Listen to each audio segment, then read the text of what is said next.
To our first story, where dozens of residents at Odona in Accra were displaced after a torrential downpour that wreaked havoc at their places of abode. The Member of Parliament for the Klote-Kwole constituency, which includes the Odona area, Dr. Zinato Rollins, said some families who were trapped around Adabraka, Sahara, had to be rescued. In a Facebook post on Tuesday dawn, Dr. Zinato Rollins said the flood water was still around waist level.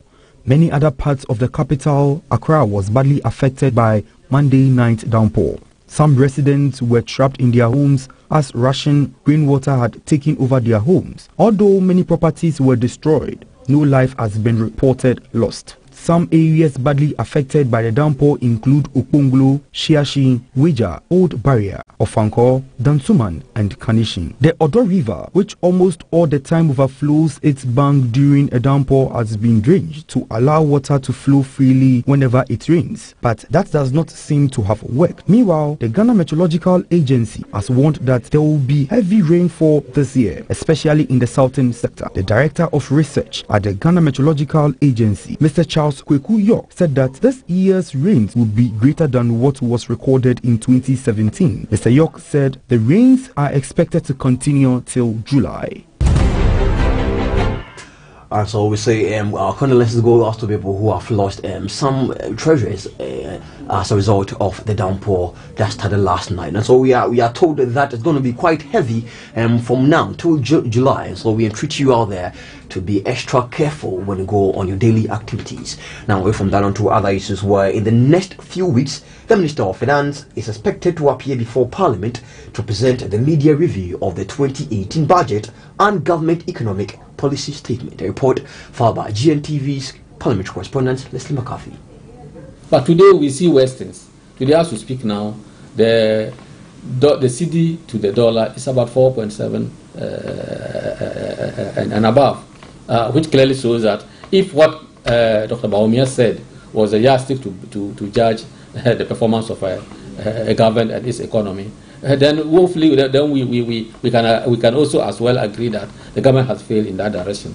But that's notwithstanding, those things are too technical. But practically, when you come to our living conditions, you go everywhere in the country, every sector. Pocket women are crying, workers are crying, school children are crying, importers are crying, everybody. The fuel price keep on increasing day in, day out. And the government has been so insensitive to even Ghanaians to even alert us that they are increasing fuel prices. Once you go to the pump and then the price changes, you cannot even plan. And that is the aspect we are not happy with. At least the previous government could tell us that, could announce that price of fuel will be increased. Today, you just go tomorrow, get up and go, and then prices are increased. Not only fuel prices, electricity prices are going up, water tariffs are also all going up. And so this actually shows that there's really chaos in the system.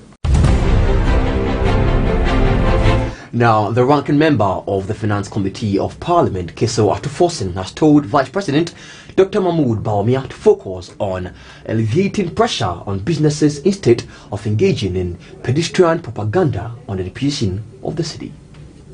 In a statement, he said it would benefit the Vice President greatly if he cut back on the haughtiness and focused on reining in the city, which is in free fall at the moment, and stem the anxiety and anguish of businesses and Ghanaians who are reeling under severe hardships at the moment. This is after Dr. Baumia subsequently issued a response to former President John Mahama's criticism of the Akufo-Addo's administration's handling of the city.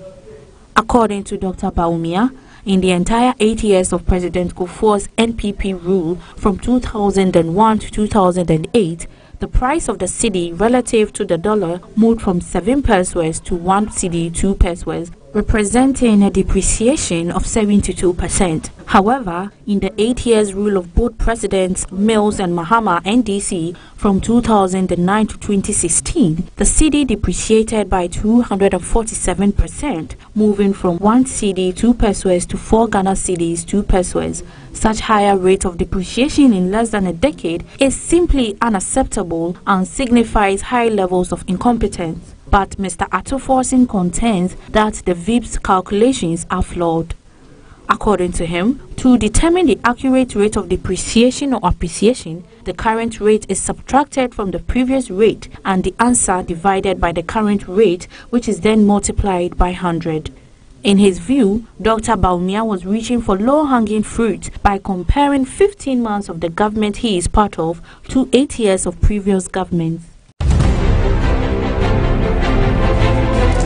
Now, the office of former President John Dramani Mahama is contesting the claim that he diverted $13 million from a private company, EO Group, meant for development of the Western region. A statement released by the former president's special aide Monday said the allegation is another orchestrated but failed attempt by the MPP government to divert attention from the numerous corruption scandals suffocating. 4 private citizens, Emmanuel Owusu, Eric Dumenu Akachi, Prepra Che Bafo, and Dauda Ere have petitioned Special Prosecutor Martin Amidu over the allegations of diverting development funds. The basis for the petition, according to the petitioners, is informed by an article published on GhanaWeb.com on December 2, 2016 by Mr. Amidu before he was appointed Special Prosecutor. However, in a rebuttal, Mr. Mahama's Special Aide Joyce Bawa Mokhtari said former President Mahama, unlike President Nana Addo Dankwa Akufo-Addo, is incorruptible. According to her, it actually makes a mockery of the special prosecutor that the surrogates of the NPP will cite their evidence. An article, they say, was written by him. This is a man who, during his public vetting before Parliament, said the allegations he made against various people over the years was based on perception. To suggest, as the petition claims, that a president can divert funds from a private company in the circumstances described is absurd.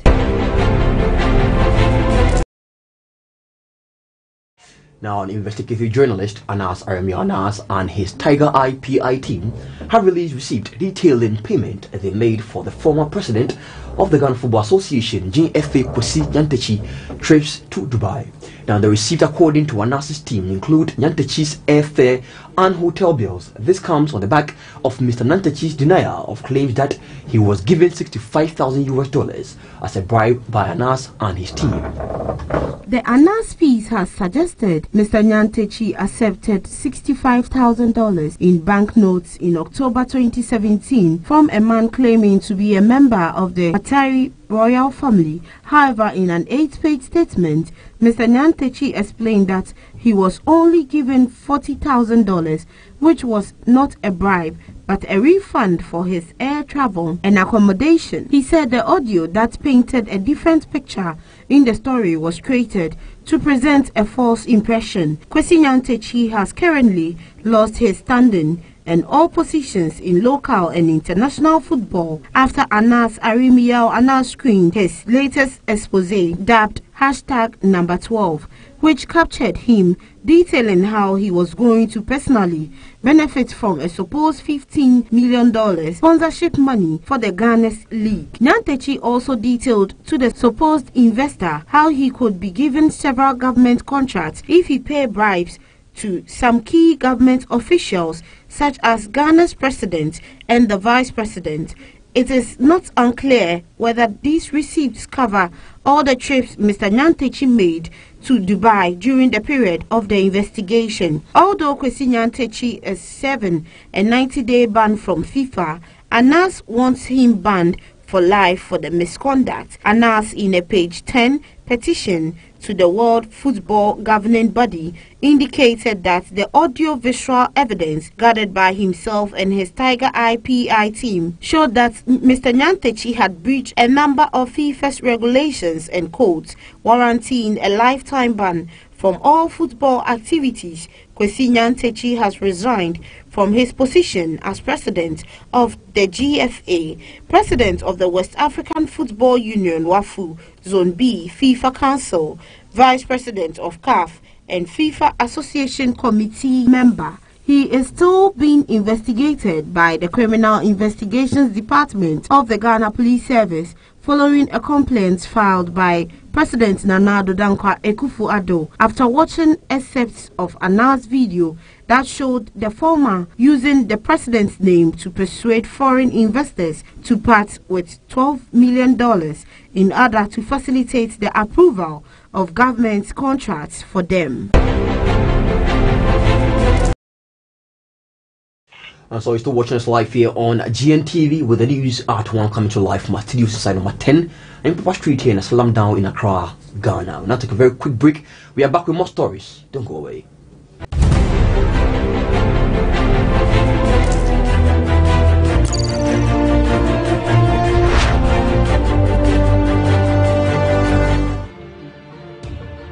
They have the natural curiosity to investigate and bring to bear stories that are closer to their roots or distant from their mood. Their fans are glued to sets to watch, hear or read, but never know who they really are when they are off the set. Enduring questions that further solidifies the bond that exists between you and your favorite media personality. Get to know them better than ever. The Other Side with Pamela Huating.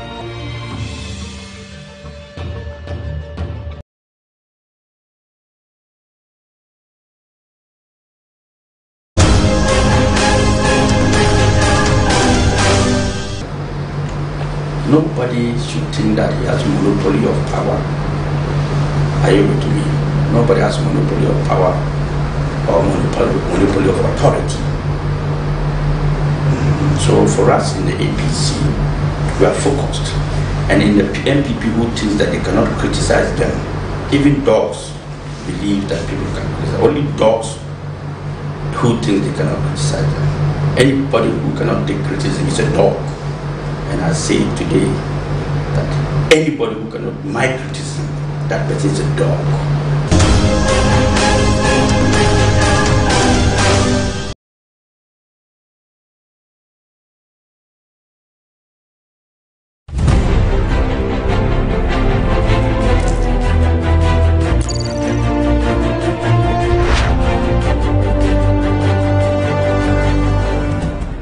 You're welcome back from that very quickly. Now on to the rest of the stories here, where a total of 1,500 miners have been trained by the Power Grant University of Mines and Technology in responsible mining practices. Speaking at the Forum of Traditional Leaders on Mining in Accra, President Nana Addo Dankwa Akufo-Addo has stated that the training is part of moves by the government to curb the activities of illegal mining in the country.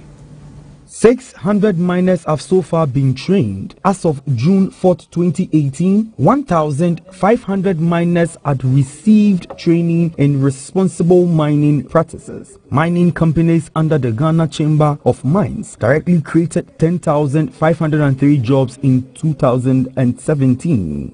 This is a drop from 11,628 in 2016. The Ghana Chamber of Mines noted in a report. Out of the 10,503 direct employees, 159 were expatriates and the remaining 10,344 were Ghanaians. The reduction in the industry's workforce has been attributed mainly to the limited labor rationalization measures undertaken by the Golden Star Resources and Aboso Goldfield Limited. Mining companies pumped about 70% of their revenue back into the country in 2017. Producing member companies of the Chamber of Mines returned $2.57 billion of their $3.68 billion mineral revenue. In May 2018, President Nana Addo Dankwa Akufo-Addo said the time had come for mining companies operating in Ghana to begin producing locally many of their inputs they import. According to him, the huge spending by mining companies leads from the domestic economy through the importation of several tools and equipment which Ghana can produce.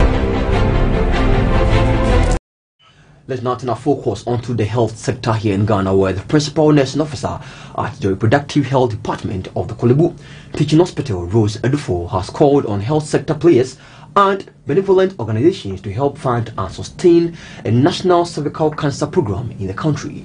She spoke exclusively to GNTV.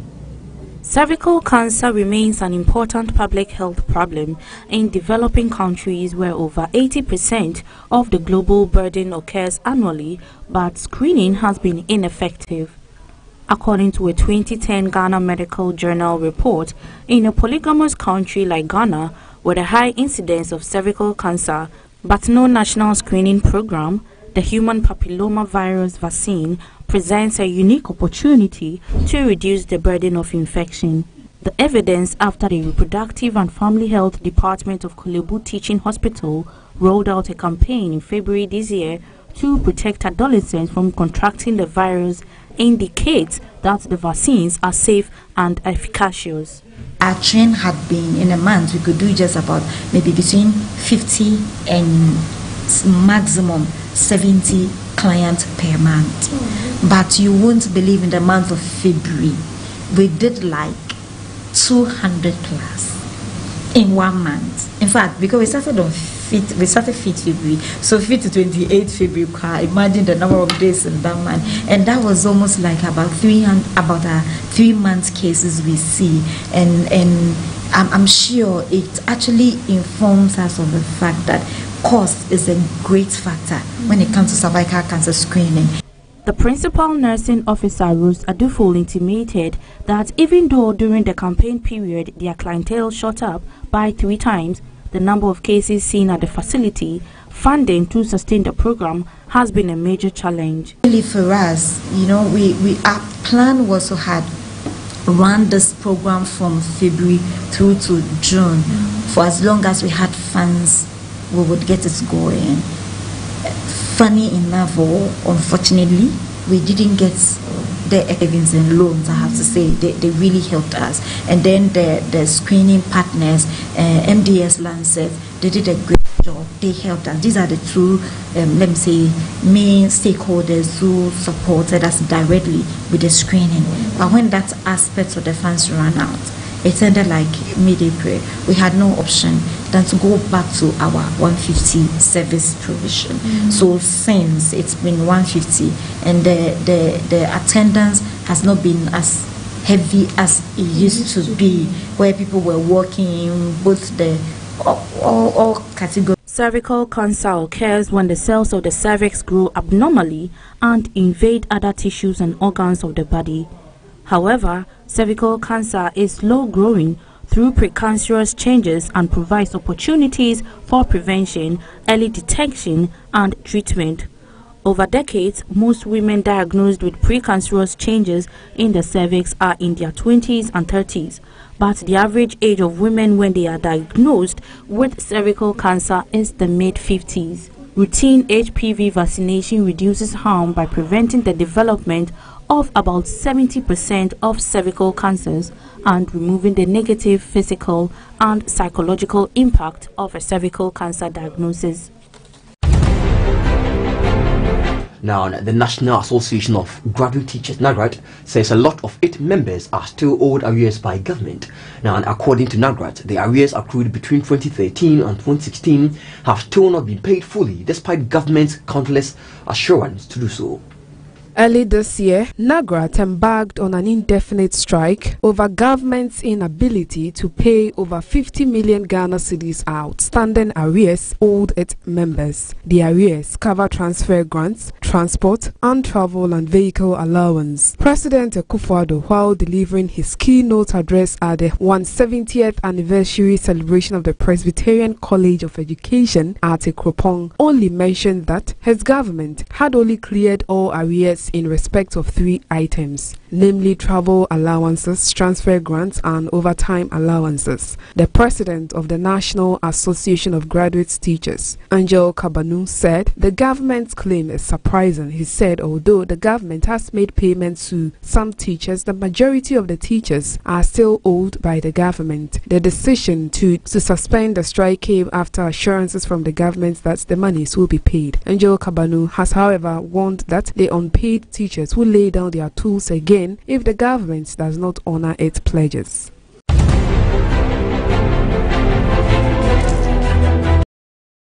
And we stream live on YouTube at GNTVGH. Follow us on Facebook, on Twitter, and on Instagram, all on GNTVGH. We are back after the break. with the more stories here on the news. Don't go away.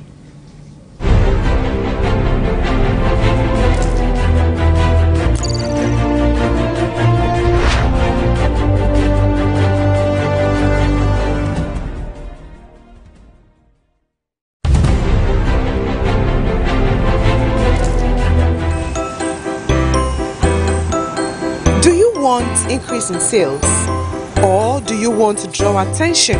Then mobile advertising vans from Digicat is your best bet. Our mobile advertising vans come with crisp digital images and visually impactful in the night and in the day. Reach your target audience where they live, work and play. Contact us on 0303 393 6020 or 050 132 8707. Digicat, creativity in motion.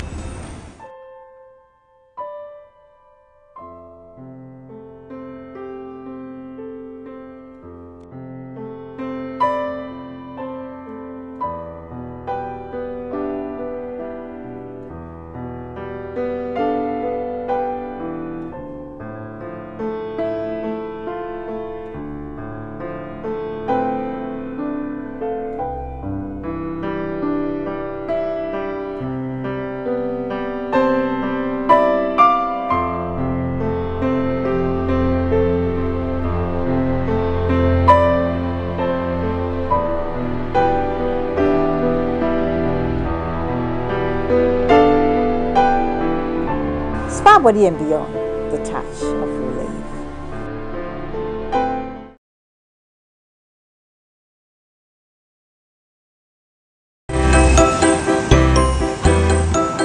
Do you want increase in sales, or do you want to draw attention? Then mobile advertising vans from Digicat is your best bet. Our mobile advertising vans come with crisp digital images and visually impactful in the night and in the day. Reach your target audience where they live, work and play. Contact us on 0303 393 6020 or 050 132 8707. Digicat, creativity in motion.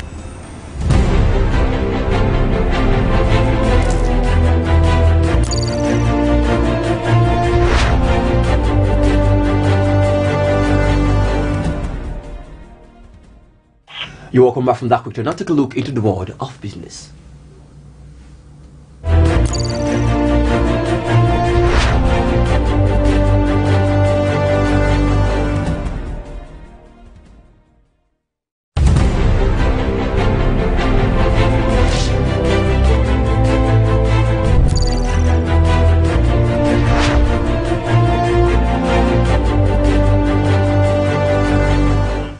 Business, where Director of Business Operations at Daylight Finance and Leasing Company, Joe Jackson, has emphatically stated that even though the MPP government may be experiencing some depreciation in the city, it is nothing to be compared to what happened in the NDC regime. Now, and according to him, it is just another political strategy being played by parties involved in the banter to downplay the success. He spoke exclusively to GNTV. The Vice President, Dr. Muhammadu Bawumia, hit back at former President John Mahama concerning his tweet on the city's depreciation. In a lengthy Facebook post on Sunday, Dr. Bawumia described Mahama's criticism as a lack of understanding of the key aspects of the country. Explaining further, the Vice President stated that in the entire 8 years of President Kufuor's NPP rule from 2001 to 2008, the price of the cedi relative to the dollar moved from 0.70 pesos to 1.2 Ghana cedis, representing a depreciation of 72%. In the quest to find out the true reflection of Ghana's cedi against the US dollar, GNTV has been speaking to Director of Business Operations at Dalex Finance and Leasing Company, Mr. Joe Jackson, who explained further. According to him, even though the NPP government may be experiencing some depreciation in the city, it is nothing to be compared to what happened in the NDC regime. This regime took over, it was around 3.81. At the height of depreciation, it had hit 4.7. There's no argument. What you can say maybe is the NPP is seeing some amount of depreciation or volatility over the last few weeks, but nowhere near what it took place over the previous 4 years. So really, this is not, again, the politicians are playing politics. The truth is one and is clear. He backed his statement with illustrations indicating the patterns between the NDC administration and the NPP administration. If you look at this here, you will see that this is the beginning of 2012. And look at the upward trajectory continued until it started dropping somewhere in 2015 and relatively stabilized with some fluctuation. Then look at the period from 2016 to now. It has seen some volatility, but nowhere near this level of volatility. The argument is incontrovertible. This here is a far more volatile period than this period here. The Ghana cedi increased 0.0100 to 0.21% to 4.6906 on Monday, June 18, from 4.6806 in the previous trading season. Historically, the Ghanaian cedi reached an all-time high of 4.74 in June of 2018 and a record low of 0.90 in July of 2007. In a related development and in a related issue where an economist, Dr. Ebenezer Ashley, has stated in an interview that government must ensure stability in the cedi relative to major currencies by injecting more foreign currencies. Now, and according to him, in terms of long-term solutions, factories need to be established to reduce the extent of importing items into the country. Government must ensure stability in the cedi relative to major currencies like the dollar, the euro, and then the pound sterling. We need to ensure relative stability. That is very, very important. And that is exactly what we are looking at over here. And that is exactly the way we're trying to go. As we speak, you realize I cataloged some falls in value of the cedi that we have experienced in the years 1993, 2001, 2009, 2013, and 2017. However, we're trying to ensure that there is some amount or strong amount of stability in the system. We would have to inject more foreign currency, especially the dollar, into the system to ensure stability. This is the immediate solution that we require until we are able to latch effectively onto the long-term solution, and that is establishing factories to reduce the extent to which we import goods, especially into the country. We need the one district, one factory to stabilize the economy in terms of import. We are still import-led, and that is what put pressure on the demand with regards to the dollar, and by extension, a demand on the cedi, which makes it weaker.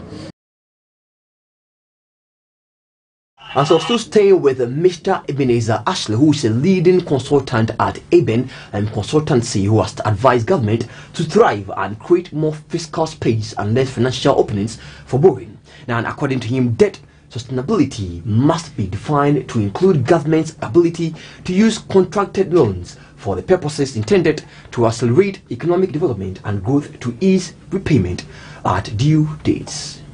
Management of public debt remains a major economic challenge to governments across the globe. Public debt management is more challenging to countries classified as least developed, less developed, and developing than those termed as developed or advanced economies. Across the globe, governments are sometimes confronted with budget overruns or deficits. A budget deficit occurs when planned expenditure for a fiscal year exceeds the expected inflows for the same period. Accumulation of budget deficits over periods results in debt. Thus, government is expected to borrow offset the differences between total inflows and outflows. Accumulation and sustainability of Ghana's debt relative to gross domestic product have been a major concern to some economic analysts and citizens in years.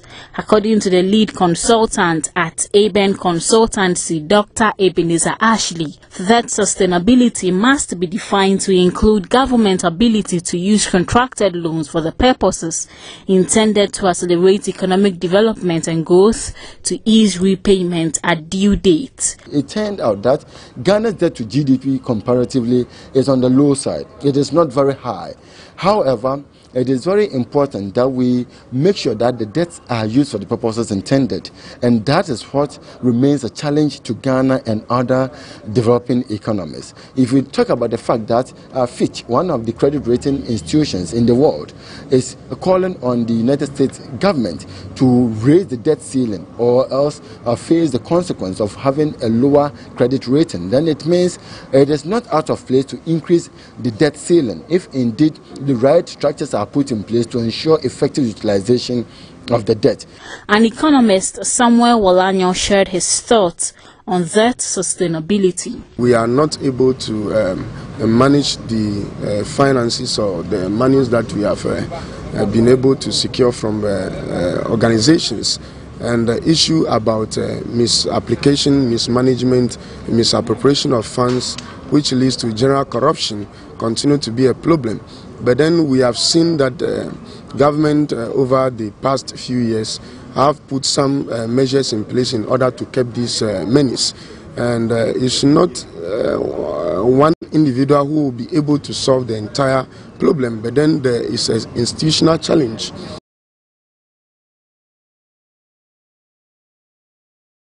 That's all for business this afternoon. Let's take a look at the weather report for the next hours and sports will follow these 3 days.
Good afternoon. This is the sports segment of the news, and I'm here to present to you the latest in the world of sports. Now, the very trending story this afternoon on the domestic front is the first mini raffle draw for the big Millennium Marathon has been held at the premises of Can West.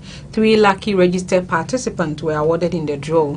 The free and fair draw was conducted by the National Lotteries Authority in the presence of the media and the general public.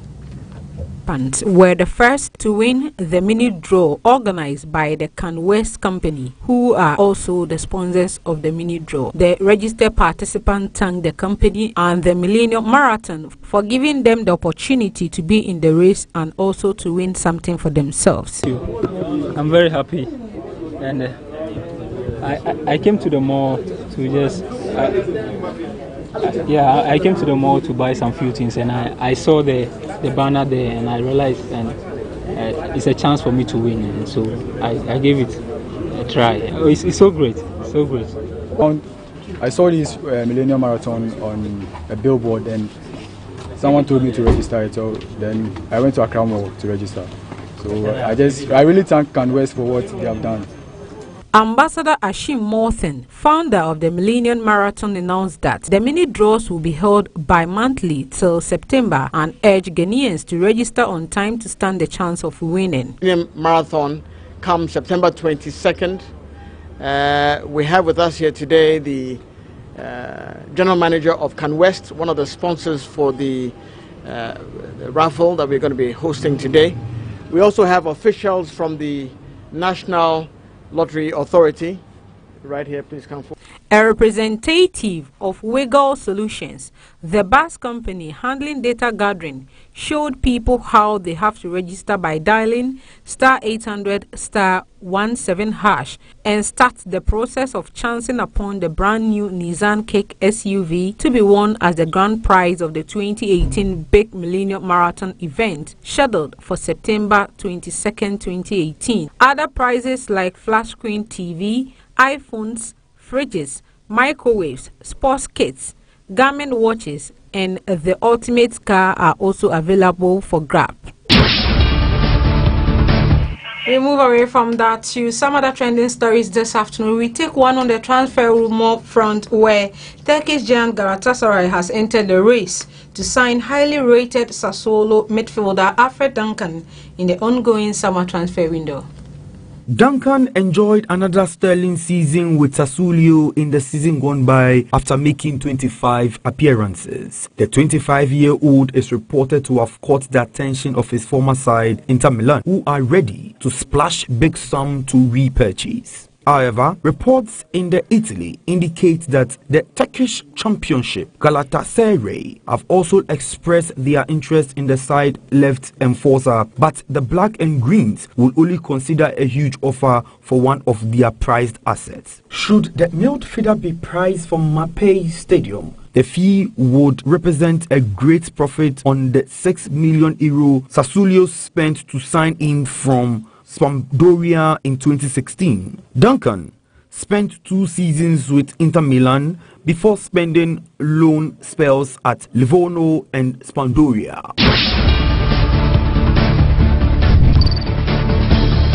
Now let's zoom forward onto the international front, and we have no other place to go than to go to Russia 2018, where Hurricane stoppage time winner ensured England started their World Cup campaign with victory against Tunisia as they threatened to snatch a 3-point in Volgograd. Kane scored his second goal of the game with a clever header as Gary Southgate's side recorded England's first win in the opening game of a major tournament since they beat Paraguay in the 2006 World Cup. Now let's watch a highlight of that. The sun has set and it is a thrill to welcome you to this enticing Euro-African World Cup clash between Tunisia and England. Henderson has played it early. Across goal towards Sterling, and Tunisia had bodies around it. Still, Lingard got a shot away. Floated in by Young. Hassan got across, but it's turned in from close quarters by Harry Kane. Captain's goal for England. The 3 Lions have flown out of the traps. But the opposing goalkeeper is down, who was fulfilling a dream and now suffers a personal nightmare. Trippier's galloping in, and he bypassed all of the England players. Henderson's hit it, and that is a substantial first touch of the football for Farouk Ben Mustafa. In by Bron. Penalty! Foul by Walker on Fakhreddin Ben Youssef. Walker threw back his left arm, and he scores! And he gives thanks, and Tunisia are level. The first African goal of World Cup 2018. Trippier. Lingard's onside here, and the goalkeeper has come, and Lingard has hit the post. Lingard was inches away from threatening his goal. Trippier's outswinger. Maguire, Kane has stolen it at the death. That's what he's there for. A pile of English joy. England finally found a way. It was the Kane way, and England beats Tunisia by 2-1. And so after the game in Russia yesterday, you know, our noisy fans of the English national team had some words to offer us. Now let's take a look at how they were enjoying after winning that crucial World Cup opener. Like, we scored in the 92nd minute, man. It's like, congratulations! I think that the penalty wasn't deserved, and I think Harry Kane was outstanding. What can't you say about Harry Kane? Captain, leader, fantastic, top scorer. Brilliant player, really goal scorer. And I'm saying that as an Arsenal fan. Lost for words, man, lost for words. We've got the next one against Panama. We're in good shape now, I think, for that Panama game.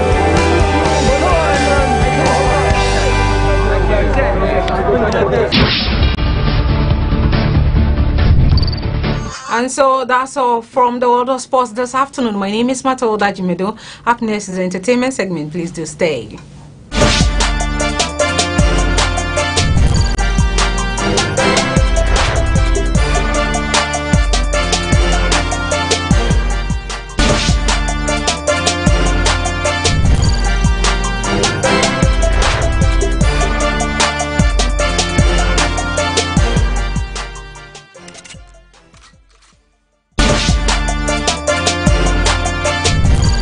Hello, good afternoon. I'm Pamela Boateng, just gone by with some sport update. It's now time for the entertainment news, and we're starting off with Bisa Kede in a one-on-one interview with GNTV's Kwesi Dope, detailing how difficult it has been for him selling the high life music genre. According to him, due to the difference with other music genres, people in the European countries are finding it very difficult to get acquainted with it. Here's the interview with Kwesi Dope. I like the container concept and everything. Yeah. But not me who I said. Bisa Kede naturally has a hip hop attitude. I might be wrong. You see the way they right now. You see, you get this hip hop kind of rap attitude. Let me put it that way. Well, so in a Kente, they make me song. I say, I don't know how you see me, but it be something I'm in and body language. Yeah. Gestures and stuff. Yeah, I don't think I have a hip hop attitude, a high life attitude. Haircutting is normal. I mean, I was all you be ever fatal. So that's what I do. So easy right now. Like, yeah, I mean, but, you know, this is just. But it's classic. I mean, this is classic. You know, sell the culture properly. You know, because high life goes along with this. What's I can sell the culture properly? You know. Yeah, I mean, I'm going to America. You know, America. Who's watching it? What's watching it? Oh yeah. Yeah, traditional. Being I don't know Yonki. That be how they see Bisa Kede. But don't you get like these kind of things coming at you? I say, oh, branding you see, like, don't you get that thing? The brand as like I mean, with a hip, like with a hip hop swag, but with a high life connect. This is the first time hearing this. Yeah. Wow. Trust me, this is the first time, and I think I'm selling high life. You are. As a matter of fact, you are. Everybody knows Bisa Kede is doing high life. You know, I just want to help push the high life. And you're doing a great job. That's what we're all doing. But has it been difficult? High life is very difficult. Like when it comes to, I'm not even talking about the job. I'm talking about selling it. Yeah, that's what I'm saying. Okay. Like it's very difficult because like it sounds somehow, you know, like when you meet some people, like new people, it sounds new to them, and they like it. Don't get it, but you have to explain it to them, you know, all the time, and that's where the problem is. But it's cool. Like they're like selling something different, you know, from what they hear all the time. So I mean, so it's not me to climb be brain because of high life. Sure. Yeah. And in Spain, I think.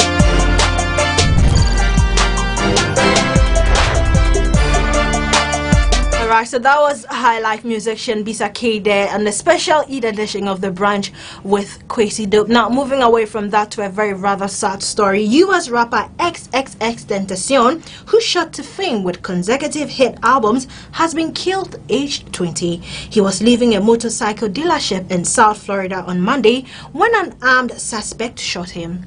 Police in Broadway County said XXXTentacion, whose real name is Jase Onfroy, was taken to a hospital where he was pronounced dead. He was often described as one of the rap's most controversial artists and was facing domestic violence charges. The polarizing artist had been hailed as a breakthrough talent, and tribute have been pouring in from hip-hop luminaries in the wake of his death. The county sheriff's department in Miami said Onfroy was leaving the dealership shortly before 1600 local time when two armed suspects approached.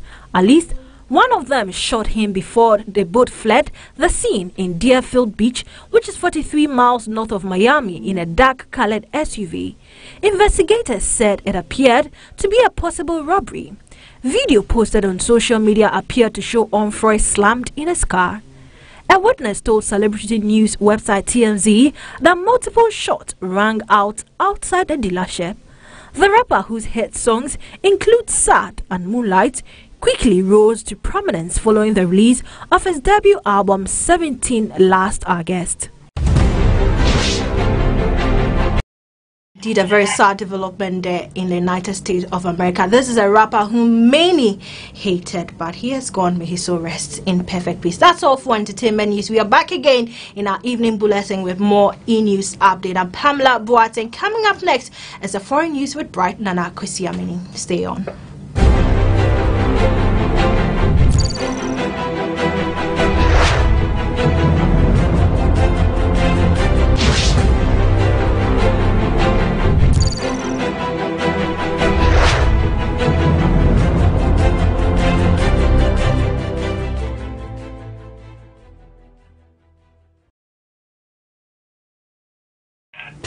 You're welcome back, and so we'll take a very quick turn. When we come back, we'll give you some update on the international front this afternoon.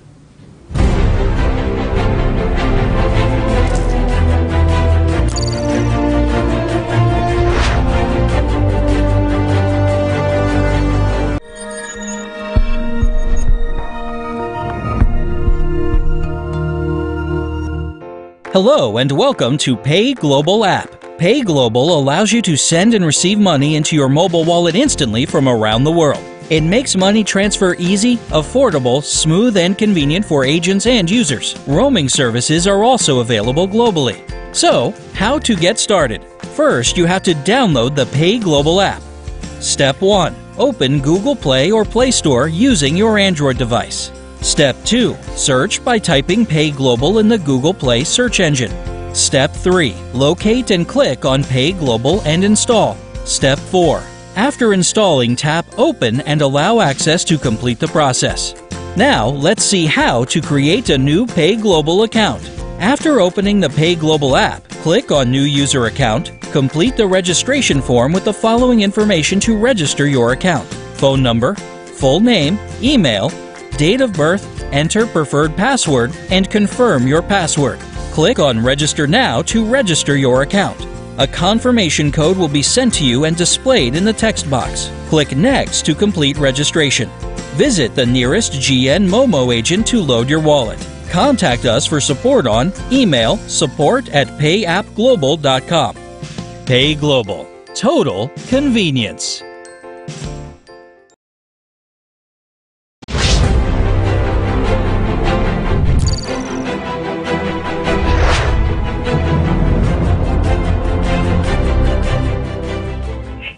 And on the international front, where Ethiopia has appointed the new central bank governor in a move that follows major economic reforms. The new governor previously served as head of the National Planning Commission, a government body dealing with economic policy with the rank of a ministry.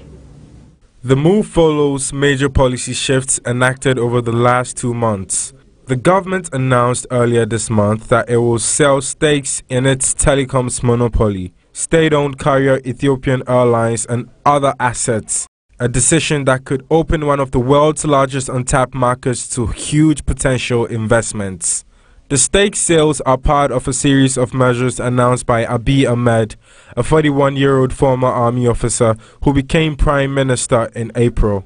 Abiy has said a new start is necessary to end the political crisis and chaos in a country of 100 million people, where 40% are aged under 15. Abiy told Parliament on Monday that the state will sell a 30 to 40% stake in Ethio Telecom to big telecom companies and split the company in two to spur competition. Kenya's Daily Nation news site has stated that the country's government has resisted pressure from the US to seize asset and wealth belonging to South Sudan's elite. The newspaper quotes Foreign Affairs Principal Secretary Macharia Kamau as saying that Kenya knows its obligations in regards to corruption and money laundering and is working closely with the international community on the same. However, We work with multilateral platforms and don't take instructions from other sovereign states. The Trump administration's actions follows the publication of a report in 2016 commissioned by actor George Clooney, which accuses South Sudan's President Salva Kiir, opposition leader Riek Machar, and top generals of making themselves rich while the country has struggled under a civil war of their making.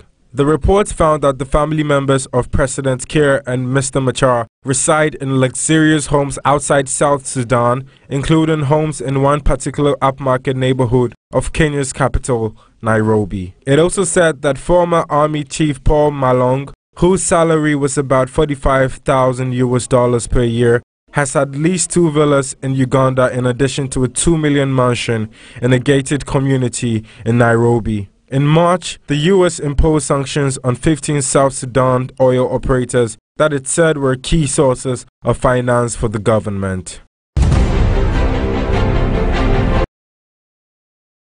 Mauritius is offering for foreigners the chance to obtain Mauritian citizenship in exchange for a non-refundable contribution of $1 million to the National Sovereign Wealth Fund. Applicants, spouses and dependents are also eligible with an additional contribution of $100,000 per family member.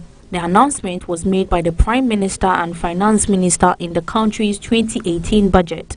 The move has been condemned by opposition politicians. According to the leader of the populist Resistance Egg Alternative Party, Ashok Subron, the notion of nationality of a country is not a product. He added that it has no price and is in no way a commodity. The Economic Development Board, EDB, is to manage the scheme, and applicants will have to satisfy defined criteria subject to relative due diligence. Another scheme will offer Mauritanian passports in exchange for the lesser sum of $500,000 paid to the Mauritius Sovereign Fund and $50,000 per passport for family members. Chinese state media has announced that North Korean leader Kim Jong-un is set to visit China Tuesday, June 19, 2018 and Wednesday, June 20, 2018. It's Kim's first trip outside the country since his summit with US President Donald Trump in Singapore on June 12. Some had been expecting Kim to visit China to brief President Xi Jinping on his meeting with Trump, the first between a North Korean leader and serving US president. Kim did not leave his country for the first 6 years of his rule, but this trip to China, North Korea's only real ally, will be the young North Korean leader's third in 3 months. He traveled to Beijing in late March and to the northeastern city of Dalian in May.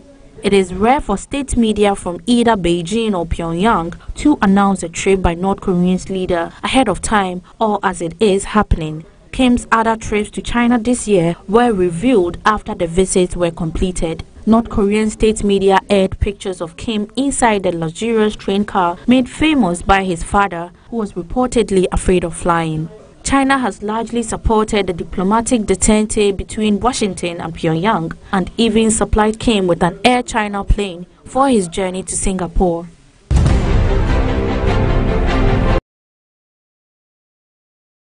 US President Donald Trump has threatened to impose tariffs on an additional $200 billion of Chinese goods in a growing trade war. Mr. Trump said the 10% tariffs would come into effect if China refuses to change its practices. The threats would be a major escalation of the dispute and spark further falls on stock markets. China responded by accusing the US of blackmail, raising fears of a full-blown trade war. Its Commerce Ministry said the country would take qualitative and quantitative measures and fight back firmly against additional tariff measures by the US government. Mr. Trump insists that China has been unfairly benefiting from a trade imbalance with the US for years. During the 2016 election campaign, he promised to use tariffs to cut the US trade deficits. But many economists have warned that tariffs are likely to make products more expensive for US consumers and hurt some of the businesses the administration is trying to protect, which depend on China for parts or assembly. That's all for the news this afternoon. Let's take a look at the top stories once again.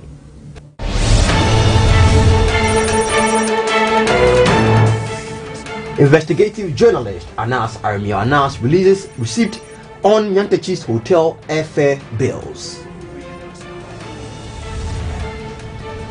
And a look into the aftermath of rains where scores of residents at Odona displaced after heavy rains. A look in business, where currency in better shape, statement by John Mahama, a political strategy, coming from Delex Finance's Joe Jackson. On the international front, where Mauritius government to sell citizenship and passport.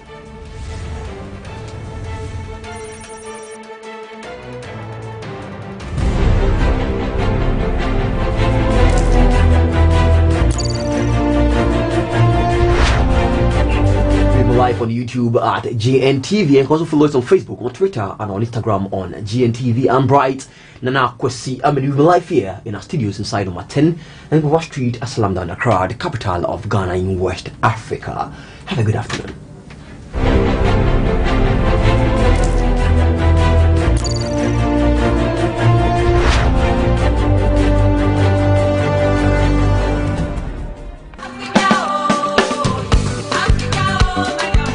There's more to life than where one begins and which